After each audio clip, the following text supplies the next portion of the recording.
नमस्कार, मैं हूं मनोज श्रीवास्तव और आपका स्वागत है योर मनी में। आपकी कमाई बढ़ाने वाला पर्सनल फाइनेंस का हमारा खास शो योर मनी लेकर हम एक बार फिर से हाजिर हैं। जिंदगी के हर कदम पर पैसों की जरूरत के लिए किस तरह प्लानिंग की जाए। योर मनी में हम आपको ना सिर्फ बचत करना बताते हैं, बल्कि अपनी बचत पर आप मोटा मुनाफा कैसे कमा सकते हैं ये गुर भी हम आपको सिखाते हैं, ताकि जिंदगी के हर गोल को, हर लक्ष्य को आप अच्छे से पूरा कर सकें। अगर आप भी योर मनी में सवाल पूछना चाहते हैं तो हमें ईमेल कर सकते हैं। हमारा ईमेल आईडी है yourmoney@nw18.com। आप हमें 7045220000 पर अपना सवाल व्हाट्सएप भी कर सकते हैं। इसके अलावा योर मनी फेसबुक और एक्स पर आप लाइव यहाँ पर अपना सवाल रख सकते हैं। आपके सवाल हम लेंगे और उस पर एक्सपर्ट्स के जवाब भी आपके सामने रखेंगे। और आज हमारे साथ जो खास मेहमान हैं उनसे आपका परिचय करा दें। हमारे साथ हैं पीवी इन्वेस्टमेंट्स की सर्टिफाइड फाइनेंशियल प्लानर पूजा बिंडे। पूजा जी, आपका बहुत बहुत स्वागत है। इससे पहले कि हम क्वेरीज पे जाएं, आज हमने जो टॉपिक रखा है उसकी बात करते हैं। और हमारा आज का टॉपिक ये है कि जब हम निवेश करते हैं तो उसके साथ साथ जोखिम भी आता है और उसके साथ साथ मुनाफा भी आता है। लेकिन हर आदमी 20 साल की उम्र से निवेश तो शुरू करता नहीं है। बहुत ही कम ऐसे लोग होते हैं जो 20 से 30 के एज ब्रैकेट में ही ये समझदारी डेवलप कर लें। लेकिन जब जागे तभी सवेरा। तो उम्र और रिस्क और जो अपना लक्ष्य है उसके बीच में हम निवेश का बैलेंस कैसे बनाएं ताकि हमारा लक्ष्य साध सकें, ये है हमारा आज का विषय। तो इस पर आपका फर्स्ट ओपिनियन क्या होगा? जी बिल्कुल, thank you so much Manoj ji. मेरे हिसाब से जैसे ही हम फाइनेंशियल प्लानिंग की बात करते हैं या शुरुआत करते हैं, जैसे आपने राइटली कहा कि जो अर्ली एज है 20 साल 30 साल, ये जो एज है, जैसे ही एक इंसान कमाना शुरू करता है या जो पहली कमाई होती है, हम कहते हैं कि फाइनेंशियल प्लानिंग में जितना ज्यादा समय है हमारे पास, उतना ही ज्यादा आपका पावर ऑफ कंपाउंडिंग होगा। आप देखिए मनोज जी, अगर कोई इंसान 5,000 की भी एसआईपी करता है, समझो 20वें साल पे, लेकिन अगर किसी इंसान ने 20वें साल पे 5,000 की एसआईपी से शुरुआत नहीं की और 10 साल बाद 30वें साल पे 3 गुना ज्यादा, चाहे 15,000 की ही एसआईपी क्यों ना कर ली हो, वो 5,000 की एसआईपी जिसने शुरू की थी ना, उसके मुनाफे को या उसके कॉर्पस को जो फ्यूचर में बनने वाला है, बीट नहीं कर पाएगा। मतलब ये बहुत बड़ी बात है कि समय कितना इम्पोर्टेंट है। पावर ऑफ कंपाउंडिंग की जो जो जो खूबी है, जो बेनिफिट मिलेगा, वो लॉन्ग टर्म में इतना अच्छा मिलेगा कि आप कितना ही ज्यादा अमाउंट शुरू करेंगे, लेकिन आपके पास समय कम होगा ना, तो आप वहां तक नहीं पहुंच पाएंगे। जैसे यही एग्जाम्पल पे मैं देखूं कि 20 में समझो आपने 5,000 की एसआईपी करी, 30 पे समझो आपने 15,000 की एसआईपी करी, और 40 पे समझो आपको लगता है कि मैं अभी 50,000 की एसआईपी कर लेता हूं, लेकिन फिर भी जब सब तीनों पर्सन जब भी रिटायर होंगे ना, तभी सबसे ज्यादा कॉर्पस जो 20 ने जिसने शुरुआत की ना, उसी की होती है। तो बहुत इंपॉर्टेंट है कि समय कितना है। आप जल्दी शुरू कर रहे हैं तो आपके पास ज्यादा समय है, प्लस हम किस फंड में निवेश कर रहे हैं या किस एसेट क्लास में निवेश कर रहे हैं, ये डिसीजन बहुत इंपॉर्टेंट हो जाता है। तो ये डिसीजन किस पे निर्भर करता है कि आपको अपने पोर्टफोलियो में इक्विटी कितना रखना है, डेट कितना रखना है, क्योंकि इतनी सारी चीजें होती हैं। पहली बार शुरुआत करते हैं तो लगता है एफडी में कर लें, या गोल्ड अच्छा चल रहा है चलो गोल्ड में कर लें। इक्विटी क्योंकि लोगों को लगता है मुझे समझ में नहीं आता है, तो मैं थोड़ा बहुत 1,000 2,000 कर लेता हूँ जस्ट ऐसे करने के लिए। लेकिन ये राइट अप्रोच नहीं है। राइट अप्रोच ये है कि आपको इक्विटी में पैसा डालना बहुत जरूरी है। इसकी 2 3 चीजें ये हैं कि अगर आपकी उम्र कम है तो आप इक्विटी में ज्यादा डाल सकते हैं। जैसे एक फॉर्मूला हम कहते हैं, 100 - एज, मतलब अगर आपकी एज 20 साल है तो 100 - 20, 80% जो है आप इक्विटी में लगा लें, 20% जो है वो आप डेट में लगा लें। अगर आप समझो 40 के हैं तो 100 माइनस 40, तो 60% आप इक्विटी में लगा लें और 40% आप डेट में लगा लें। ये एक फॉर्मूला के हिसाब से आप इक्विटी और डेट का चुनाव कर सकते हैं। दूसरा, अगर लंबा समय है, समझो 5 साल, 10 साल, 20 साल, जैसे कोई अर्ली शुरुआत करता है तो उसको तो लंबा समय है, लंबी जर्नी पे जाना है। तो लंबी जर्नी पे जाना है तो इक्विटी का रास्ता एकदम सही है, क्योंकि लंबे समय में ही रिटर्न्स मिलेंगे। लेकिन अगर 5 साल के अंदर, समझो 2 साल 3 साल में ही मेरा कोई गोल आने वाला है या मुझे पैसों की जरूरत आने वाली है, तो मैं इक्विटी का चुनाव नहीं कर सकती, मुझे वहां पे डेट का चुनाव करना पड़ेगा। सो पहला क्या हो गया, आपकी उम्र जो ये तय करेगी कि हमें इक्विटी और डेट का चुनाव कैसे करना है। दूसरा क्या हो गया, समय, कितना समय है हमारे पास। और तीसरा, जो हम कहते हैं डाइवर्सिफिकेशन के हिसाब से रीबैलेंस जो करना है, समझो मैं बहुत ज्यादा इक्विटी में हूँ और मेरे पास डेट नहीं है, तो मैं थोड़ा बहुत डेट में लगा लेता हूँ। लेकिन अब ठीक है। 80-20 का रेशियो लगा लिया, 80 में इक्विटी ने बहुत ज्यादा रिटर्न दे दिया, डेट ने नहीं दिया, तो आपको हर साल रीबैलेंस भी करते रहना है मनोज जी, ताकि आपके पोर्टफोलियो में जो ये जो बैलेंस है वो बिगड़े नहीं, और इक्विटी और डेट को आप बहुत ज्यादा इतना भर ना दें आपके पोर्टफोलियो में कि चलो अभी अभी जैसे ब्याज दर कम होने वाली है तो सबको लगेगा चलो सब कुछ डेट में लगा लें। अभी जैसे गोल्ड 1 लाख पे चला गया, तो जब हाई पे चला गया तब सबको लगता है इक्विटी से निकाल के गोल्ड में लगा लें।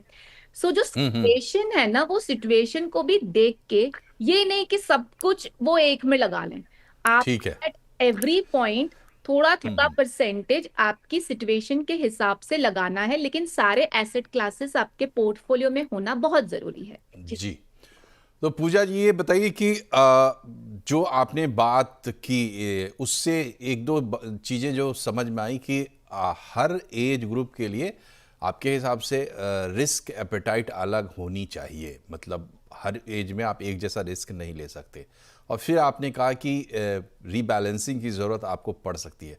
इन दो पॉइंट्स को थोड़ा संक्षेप में समझा दें, फिर हम क्वेरीज पे चलते हैं। जी बिल्कुल, देखिए एज के हिसाब से रीबैलेंसिंग करना बहुत जरूरी है, क्योंकि क्या होता है, हम बहुत ज्यादा अर्ली एज पे ज्यादातर डेट में डालने की जरूरत नहीं है, और बहुत ज्यादा एकदम से आप समझो 60 पे पहुंच गए हैं, अब बहुत ज्यादा इक्विटी एक्सपोजर लेने की जरूरत नहीं, क्योंकि रिस्क और जोखिम क्यों चाहिए। लेकिन मनोज जी, एक डिस्क्लेमर यहाँ पे ऐसे भी है कि इन्वेस्टर का जो बोलते हैं ना साइकोलॉजी या नेचर कैसा है, कुछ इन्वेस्टर होते ही अग्रेसिव हैं, कुछ इन्वेस्टर होते कंजर्वेटिव हैं। तो यहाँ पे ये भी बहुत एक इम्पोर्टेंट मुद्दा हो जाता है कि समझो कोई इन्वेस्टर 60 पे है, लेकिन उसने 20 साल से 30 साल से इक्विटी में शुरुआत कर रखी है, तो उसके पास एक्सपीरियंस है। तो वो 60 पे भी बोल सकते हैं कि नहीं यार, मुझे इक्विटी में रखना है मेरा पोर्टफोलियो, मैं जानता हूँ वो अग्रेसिव है, मैं जानता हूँ मेरी एज ऐसी है, बट आई नो मुझे डालना है थोड़ा पोर्शन। सो इन्वेस्टर साइकोलॉजी भी इंपॉर्टेंट है। और जो लास्ट आपने कहा, rebalancing as per the situation, जैसे मैंने कहा कि मार्केट समझो अभी आज की तारीख में हम देखें तो मार्केट एक्सपेंसिव है, तो इस समय पे अगर आपके पास पैसा है और आपको रीबैलेंस करना है, तो हम थोड़ा बहुत डेट में लगा सकते हैं, क्योंकि इंटरेस्ट रेट्स भी कम होने की संभावना है with in next few days. तो आपको उसका इमीडिएट बेनिफिट मिल जाएगा, अगर आपने ड्यूरेशन फंड्स में वगैरह डाल दिया तो आपको बेनिफिट मिल जाएगा, और मार्केट भी एक्सपेंसिव है। लेकिन एक बार ये आपका बेनिफिट मिल गया और मार्केट ने समझो 5% नीचे गिरावट दिख गई, तो वो डेट से इक्विटी में भी डालना जरूरी है।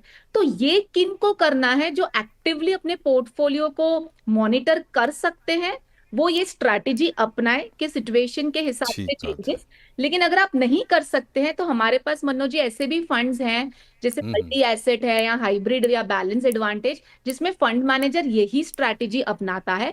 तो ठीक है। कर सकते हैं तो आप करें, अगर आप नहीं कर सकते तो आप इन फंड्स का चुनाव भी कर सकते हैं। ठीक है, तो ये टॉपिक रखने का हमारा मकसद यही था कि जो फंडामेंटल्स है वो आप समझ जाएं, एज के साथ रिस्क का क्या तालमेल होता है ये आप समझ जाएं, और एक जो बात अभी अभी निकल के सामने आई है वो ये है कि अगर आपके पास एक्सपीरियंस है, आपके पास जानकारी है, तो आप बेटर इन्फॉर्म डिसीजंस ले पाएंगे, फिर आप बैलेंसिंग वगैरह भी कर सकते हैं। तो शुरुआत के लिए जो फॉर्मूले हमने बताए यहाँ पर, उनको आप ध्यान में रखें और निवेश शुरू करें, बाद में रास्ता खुलता जाएगा। अब हम शुरुआत करते हैं कॉलर्स की। नीलाद्री हमारे साथ है, नीलाद्री मजुमदार, सिलीगुड़ी वेस्ट बंगाल से। और क्या है नीलाद्री आपका सवाल?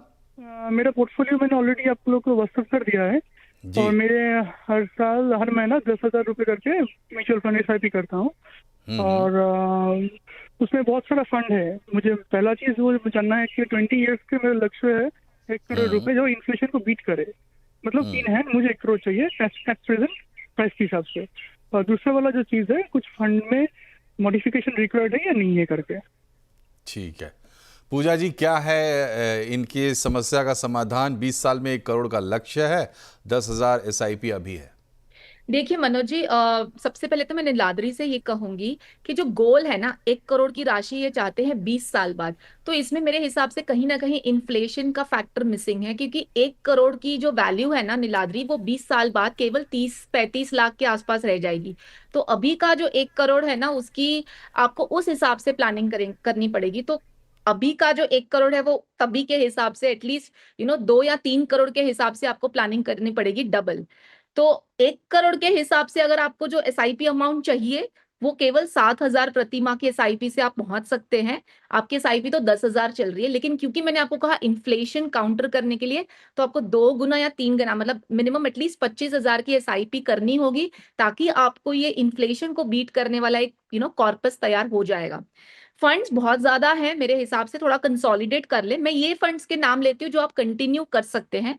मेरे asset emerging blue chip, Kotak emerging equity, Nippon small cap, UTI flexi cap. एक कॉन्ट्रा ऐड कर सकते हैं क्योंकि बाकी सब काफी ही ओवरलैपिंग स्ट्रैटेजी है, तो इन्वेस्को का कॉन्ट्रा फंड ऐड कर सकते हैं। एचडीएफसी डिफेंस, क्योंकि अभी हम देख रहे हैं सेक्टरल में डिफेंस अच्छा दिखने में आ रहा है for next few years. So sectoral में एक चीज ध्यान रखनी है, आपको करके भूल नहीं जाना है। वो बहुत टाइमिंग के हिसाब से चलता है, बहुत सिक्लिकल होता है नेचर में, तो आप देखें कि कब उस सेक्टर में से निकलना है और कब एंट्री लेनी है। सो वो एक डिस्क्लेमर है, बाकी सब ठीक चल रहा है। जी, तो देख लिया आपने, थोड़ी बहुत रद्द-बदल जो आपको करनी है, उसके पीछे जो रीजंस, लॉजिक्स दिए जा रहे हैं, उस पे ध्यान दीजिए। वो इम्पॉर्टेंट है, क्योंकि समय बदलेगा लेकिन लॉजिक नहीं बदलेगा।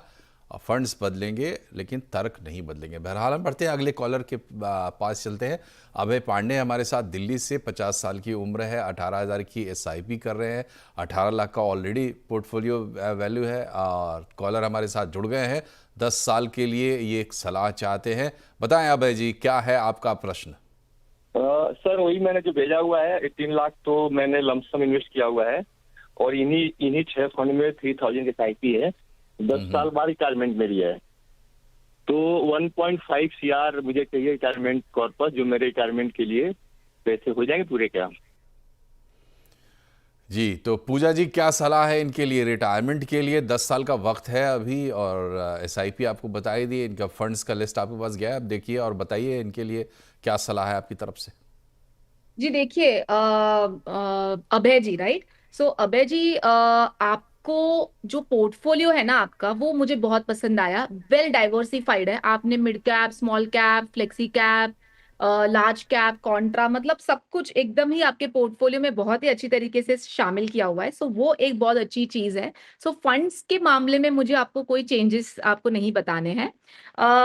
एसआईपी जो आपकी चल रही है 18,000 की इन्हीं फंड्स में, और जो कॉर्पस अभी इकट्ठा हुआ है 18 लाख का, वो 10 साल में मैं देख रही हूँ ना, तो अराउंड 95 लाख के आसपास की आपकी राशि जुटा पाओगे आप। लेकिन अगर आप 1.5 करोड़ चाहते हैं, तो आपको एसआईपी अमाउंट थोड़ा बढ़ाना पड़ेगा। वही मैं कैलकुलेट कर रही थी कि आपको एसआईपी अमाउंट एटलीस्ट 35 से 40 हजार करना पड़ेगा। सो आपको थोड़ा बहुत एसआईपी अमाउंट बढ़ाना पड़ेगा, या तो फिर आप 2 साल से गोल को आपको एक्सटेंड करना पड़ेगा, तो भी आप इस कॉर्पस तक पहुंच जाएंगे। सो ये 2 चीजें आपको ध्यान में रखनी है, या तो आप एसआईपी अमाउंट थोड़ा बहुत बढ़ा लें, या तो आप गोल को 2 साल से एक्सटेंड कर लें, या तो फिर टॉपअप का भी ऑप्शन अच्छा है। आप अभी नहीं बढ़ा सकते, तो 10 साल के पीरियड में आप एवरी ईयर 10% से स्टेप अप कर लें, वो भी एक अच्छी तरीकी है, जिससे आपको एक साथ नहीं बढ़ाना है और धीरे धीरे करके 10-10% से आप एसआईपी बढ़ा लेंगे। जी जी, तो ये थी सलाह आपके लिए। लेकिन पूजा जी, आपने इनके पोर्टफोलियो की तारीफ की है, तो थोड़ा सा जो तमाम दर्शक हमारे देखते हैं, उनको ये सबसे ज़्यादा क्वेरी यही रहती है, पोर्टफोलियो का बैलेंस। इसमें आपको क्या खास बात नजर आई? अगर बताएंगे तो बाकी दर्शकों को भी काम आएगा। जी बिल्कुल। देखिए, नॉर्मली क्या होता है मनोज जी, ये बहुत इंपॉर्टेंट और बहुत अच्छा सवाल है, क्योंकि काफी टाइम ना क्योंकि स्मॉल कैप अच्छा रिटर्न देता है और हमने देखा रिटर्न दिया भी था पास्ट में, तो काफी लोग बहुत स्मॉल कैप में डाल देते हैं। फिर सेक्टोरल, और अब कह रहे हैं कि चलो डिफेंस अच्छा होने वाला है, तो सारे लोग सेक्टोरल डाल देते हैं। हर एक ही चीज समझनी बहुत जरूरी है। 4 या 5 फंड्स आपके पोर्टफोलियो में, 4 या 5 फंड्स जो भी है, एएमसी डाइवर्सिफाइड होना चाहिए। मतलब एक ही कंपनी के ओवरलैप मत करो, क्योंकि वो कंपनी ने और वो फंड मैनेजर ने कहीं ना कहीं मिड कैप भी हैंडल करना है, लार्ज कैप भी हैंडल करना है, तो काफी सिमिलर स्ट्रैटेजी हो जाती है। फंड हाउस कोई ग्रोथ स्ट्रैटेजी फॉलो करता है, कोई वैल्यू स्ट्रैटेजी फॉलो करता है, तो फंड हाउस डिफरेंट होना चाहिए। अब इनका ध्यान में देखती हूँ तो लार्ज कैप भी आ गया निपॉन का, मिड कैप भी आ गया एचडीएफसी का, फ्लेक्सी कैप आ गया पराग पारेख का, वैल्यू स्ट्रैटेजी है, काफी अच्छा फंड हाउस स्ट्रैटेजी कर रहा है। एक्सिस का स्मॉल कैप भी आ गया, जिसकी रिकवरी अब धीरे धीरे हमें देखने मिल रही है, बट चेंज की जरूरत नहीं है, मुझे नहीं लगता है। Motilal large and mid cap, again fund house अलग है, स्ट्रैटेजी अलग है।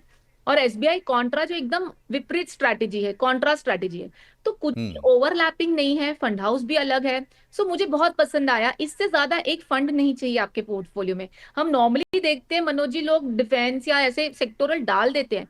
अगर आप नए निवेशक हैं ना, तो आप ये सारी चीजें ना करें। हाँ, अगर आप एग्जिस्टिंग हैं, आप मार्केट की चाल को समझते हैं, आपको लगता है डिफेंस 3 साल में मैं रिटर्न लेके निकल जाऊंगा, तो करें। वरना आपको क्या लगता है, आपके फंड मैनेजर्स जो हैं वो भी तो डिफेंस में लेंगे ना पैसा, वो भी तो फार्मा में पैसा डालेंगे, तो आप कहीं ना कहीं इन्वेस्टेड हैं। So you don't need to अलग से आपका दिमाग लगा के उसको ज्यादा एक्सपोजर लेना है। सो ये जी, तो हर एक फंड जरूरी नहीं होता है, हर एक फ्रेंड जरूरी होता है, लेकिन हर एक फंड जरूरी नहीं होता है। एक छोटे से ब्रेक के लिए रुकते हैं, तुरंत वापस आएंगे और कुछ और कॉलर्स के क्वेरीज को लेंगे, और साथ ही टॉप 4 फंड्स पूजा के जो सजेस्टेड है, छोटे से ब्रेक के बाद।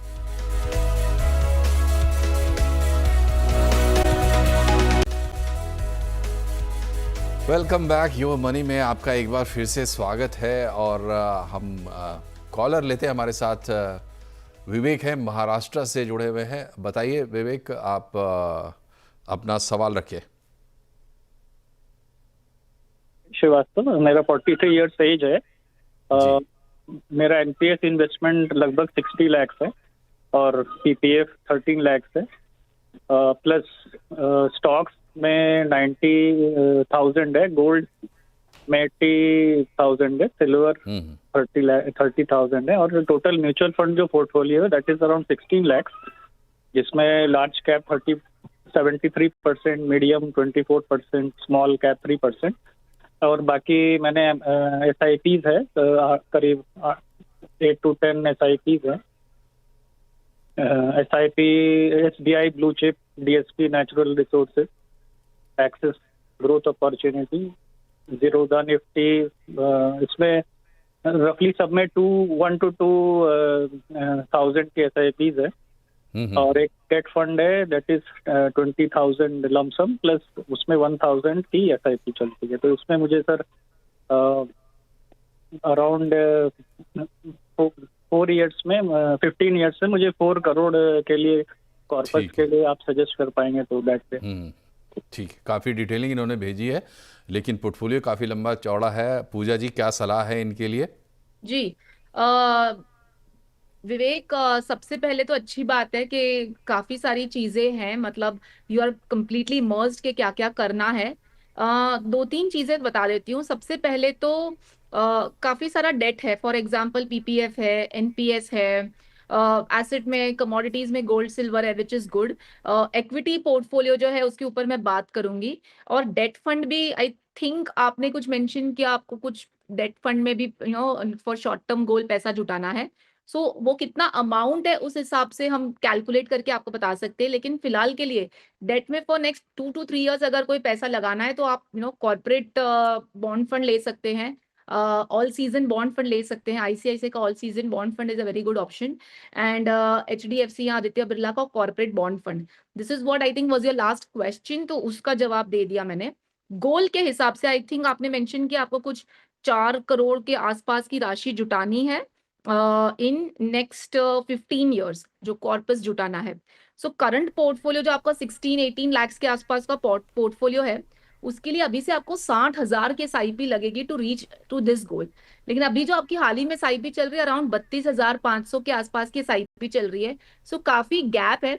लेकिन मजे की बात यह है कि अगर आप 12% स्टेप अप लेके चलेंगे, 12% एनुअली अगर आप SIP बढ़ाएंगे फॉर नेक्स्ट 15 ईयर्स, तो आप इस गोल तक पहुंच जाएंगे। सो ये ध्यान में रख के स्टेप अप ऑप्शन लगा लें आप सारे SIPs में। ठीक है। अभी वेरी इंपॉर्टेंट थिंग इज आपकी फंड्स। आपने एक तो बहुत ज्यादा फंड्स ले रखे हैं और बहुत ज्यादा अलग अलग डिनोमिनेशन में, कोई 1000, कोई 1100, कोई 2200, I think SBI blue chip में 15,000। सो ये डिनोमिनेशन बहुत डिफरेंस है। आप एक ही अमाउंट का उसको स्टैंडर्डाइज करें across all the funds. And बहुत ज्यादा सेक्टोरल है, जैसे मैन्युफैक्चरिंग देख लिया, पावर इंफ्रा देख लिया, नेचुरल रिसोर्सेज देख लिया, फार्मा, इतने सारे सेक्टर्स, मतलब कि बहुत अग्रेसिव हो जाएगा पोर्टफोलियो। जो हमने पहले भी बात की, 4 या 5 funds, large, mid, small, flexi, उसको रखे, 1 या 2 फेवरेट सेक्टर्स रखें। सो मैं सिर्फ ये नाम बताती हूँ जो आपको कंटिन्यू करने हैं। ठीक है। Large and mid cap axis में लगा लें 10,000। बाकी के जो 10,000 की 4 SIP, मैं 60,000 के हिसाब से बता रही हूँ, वो आप अलग अलग फंड्स नोट डाउन करें जो आपको डालने हैं आपके पोर्टफोलियो में। HDFC flexi cap, Invesco small cap, Kotak emerging equity and SBI Contra. ये हो जाएगा diversification across mid, small, flexi and Contra. और सेक्टोरल में आप 5-5 हजार दोनों में डाल सकते हैं। आप डिवाइड कर ले। मेरे हिसाब से मैंने आपको 2 सेक्टोरल सजेस्ट किए हैं, एक है फार्मा ICICI का और एक है DSP का natural resources. But you need to again, जहाँ पे भी आप जिसी की भी सलाह ले रहे हैं, एडवाइजर है या कोई डिस्ट्रीब्यूटर है, आप जरा एक बार आपकी जो गोल्स हैं उनको रीविजिट करें। ऑलरेडी एग्जिस्टिंग पोर्टफोलियो कितना हुआ है, इतने ज्यादा सेक्टोरल क्यों ले रखे हैं, एक आइडेंटिफाई करें इस सब चीजों को, फिर इस सलाह को इस हिसाब से अपने गोल्स और पोर्टफोलियो में शामिल करें। जी जी, तो इनकी क्वेरी जितनी डिटेल थी, जवाब भी उतना ही डिटेल आया। ज़रूरत पड़ती है क्योंकि कई फंड्स Yes. थे और पहले भी हमने कहा था ब्रेक से पहले कि हर एक फंड ज़रूरी नहीं है, बहुत सारी चीज़ें बारीकियां ध्यान रखना है। राकेश ध्रुव का सवाल आया हमारे पास ईमेल के ज़रिए। 12,000 की मंथली SIP ये कर रहे हैं, 15 साल में 1 करोड़ रुपया जुटाने का इनका लक्ष्य है, 10% का स्टेप अप भी करने के लिए तैयार है, और लेकिन निवेश अभी अभी शुरू किया है। तो बहुत ही इम्पॉर्टेंट है इनकी क्वेरी। और इनके पास है क्या, पराग पारिक फ्लेक्सी कैप है, 3,000 उसमें डाल रहे हैं। निपॉन इंडिया लार्ज कैप में 3,000 डाल रहे हैं। मोतीलाल ओसवाल मिड कैप में 2,000 डाल रहे हैं। निपॉन इंडिया स्मॉल कैप में 2,000 डाल रहे हैं। टाटा स्मॉल कैप में 1,000 रुपये डाल रहे हैं। ICICI प्रू में इंफ्रा में भी 1,000 रुपया डाल रहे हैं। पूजा जी, इस डिटेल पर आपकी प्रतिक्रिया क्या होगी, सलाह क्या होगी इनके लिए? जी बिल्कुल। राकेश जी, सबसे पहले तो बहुत बहुत अच्छी बात है कि आपने अभी शुरुआत कर ली है। जो गोल है 15 साल में 1 करोड़ की राशि जुटाना, आप 12,000 की SIP से पहुंच जाएंगे, लेकिन स्टेप अप के बिना नहीं होगा। तो आपको हर साल 10% एनुअल स्टेप अप करना बहुत जरूरी है, तो ही आप इस गोल तक इजीली पहुंच जाएंगे। नहीं तो आपको 20,000 की SIP करनी पड़ेगी। सो चूज कि क्या इजी है आपके लिए। फंड सिलेक्शन मुझे अच्छा लगा, लेकिन रेप्लिका हो रहा है, 2 स्मॉल कैप्स हैं, तो प्लीज आप एक ही स्मॉल कैप रखें, क्योंकि निप्पॉन का ऑलरेडी लार्ज कैप है। मैं सजेस्ट करूंगी आप टाटा का स्मॉल कैप रखें। एंड क्योंकि आपने अभी शुरुआत किया है, इंफ्रास्ट्रक्चर अगेन सेक्टोरल फंड्स में डालना, अगर आप रिव्यू कर सकते हैं, अगर आपका इंफ्रा फेवरेट है, इस वजह से किया है तो ठीक है, या कोई आपको सलाह दे रहा है। But otherwise just randomly return के बेसिस पे इतना सब अग्रेसिव फंड्स आपके पोर्टफोलियो में डे 1 से मत डालिए। That is my only suggestion to you. जी, तो सुझावों पर ध्यान दें। और योर मनी का वक्त पूरा हो रहा है, तो चलने से पहले पूजा जी के टॉप 4 फंड्स देख लेते हैं। इस वक्त के लिहाज से क्या रिकमेंडेशंस हैं उनके, जिनको शुरुआत करनी है या जिनको पोर्टफोलियो में अपने एक फंड ऐड करना है, उनके भी काम आएगा। पूजा जी। जी बिल्कुल। देखिए, मैं मनोज जी, मैंने ना बहुत ज्यादा कॉन्सेंट्रेटेड पोर्टफोलियो नहीं सजेस्ट किया है आपको। ऑब्वियसली जो भी देख रहा है, आपको अपने करंट सिचुएशन को, अपने किस तरीके के गोल्स है, इस हिसाब से फंड का सिलेक्शन करना है, ना कि ब्लाइंडली सिर्फ इसको एड ऑन करना है। सो आप आपके जो भी एडवाइजर डिस्ट्रीब्यूटर के साथ बैठे एंड फिर इनका चुनाव कर सकते हैं, अगर पोर्टफोलियो में मिसिंग सेक्टर है तो। Flexi Cap, Parag Parekh Flexi Cap is obviously one of the best in the category. Invesco India Contra Fund, Nippon Multi Cap क्योंकि large mid small तीनों आ जाएगा, अभी के हिसाब से सब में concentration थोड़ा equalized हो तो better है, और एक मल्टी एसेट क्योंकि obviously equity, debt, gold और तीनों एक ही फंड में जो हम रीबैलेंस की बात कर रहे हैं एज के हिसाब से, आप कोई भी एज पे क्यों ना हो, ये फंड आपके लिए है और है ही। जी, तो ये टॉप 4 फंड्स नोट्स कर लीजिए। और पूजा जी, आपका बहुत बहुत धन्यवाद हमसे जुड़ने के लिए और हमारे दर्शकों को सही उचित मार्गदर्शन देने के लिए। कार्यक्रम में फिलहाल इतना है। yourmoney@nw18.com पर आप अपनी क्वेरी भेज सकते हैं या 7045220000 पर भी व्हाट्सएप के जरिए अपना सवाल भेज सकते हैं या हमारे लाइव चैनल्स पे भी सवाल छोड़ सकते हैं। फिलहाल इतना ही। नमस्कार।